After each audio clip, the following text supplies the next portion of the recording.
sometimes when we're, like really my goal has been to continue upping the quality of our garments, not only with QC, but with construction and fabrication. We've been wanting to get into things that are stretch and water resistant. It's part of the reason why I reached out to you initially. It was like, okay, China production has really helped us get these fashion items out and developed and to a satisfactory level, but I really want the outdoors technical styles of outerwear to be to a higher standard. And so I reached out to you and you connected me with a Vietnam source.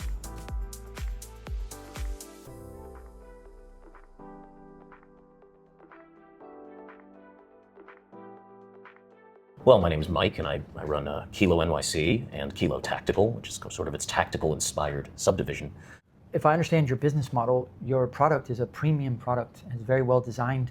Your target customers are very niche, and they require perfection, both in terms of the design, the presentation of the garment, and the construction of the garment, and they're willing to pay a high price.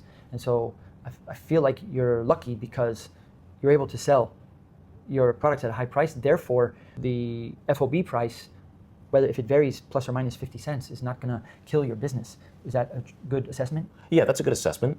Of course, depending on the source, we have better margins. Sometimes when we're, like really my goal has been to continue upping the quality of our garments, not only with QC, but with construction and fabrication. We've been wanting to get into things that are stretch and water resistant. It's part of the reason why I reached out to you initially. It was like, okay, China production has really helped us get these fashion items out and developed and to a satisfactory level, but I really want the outdoors technical styles of outerwear to be to a higher standard. And so I reached out to you and you connected me with a Vietnam source. But this is our most expensive source yet, and the minimums are high, and we're not getting the kind of margins that we used to. Of course, the dollar amount is a higher margin, but the multiplier is a much lower margin than we're used to. And I understand that we are also one of their smaller clients because they do really well-known name brands.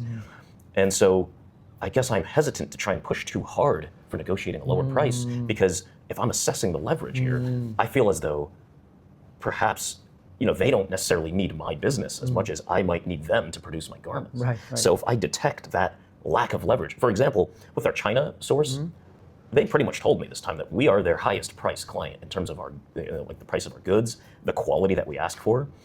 So our tees and hoodies cost more to make than the tees and hoodies of their other clients because we're asking for the best quality fabrics, we're asking for washes, our French terries are thicker, and it's a nicer garment than what they're producing for others. So with that factory, we already know that we're not giving them the highest quantities, but we are, like, they're proud of what they make for us, and it's really cool stuff, and they know it.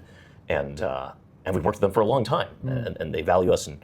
But when it comes to graduating to the big leagues, I've noticed that we might be the most professional account with our China source in terms of what my team provides them. Our tech packs, our specifications, our art files are generally more professional than what they are receiving from their other clients. However, when it came to the factory that you introduced me to, I feel like there's so much I have to learn still.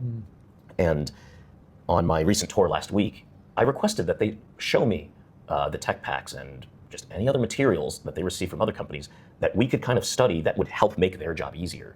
And that's actually the first time I've seen a bill of materials. I mean, it was that was the first time I've seen a bill of materials submitted by the client. Of course, they informed me that they do all this internally for us. Yes. But I didn't even know that other companies were submitting these extremely detailed bill of materials. And of course, it's a staffing thing. I mean, we're talking about a multi-billion-dollar company that is publicly traded. They have specialized staff members that work on nothing but this sort of thing. And we're we run a tight ship. I mean, I think we're a very efficient business. Certainly every employee on our team is needed.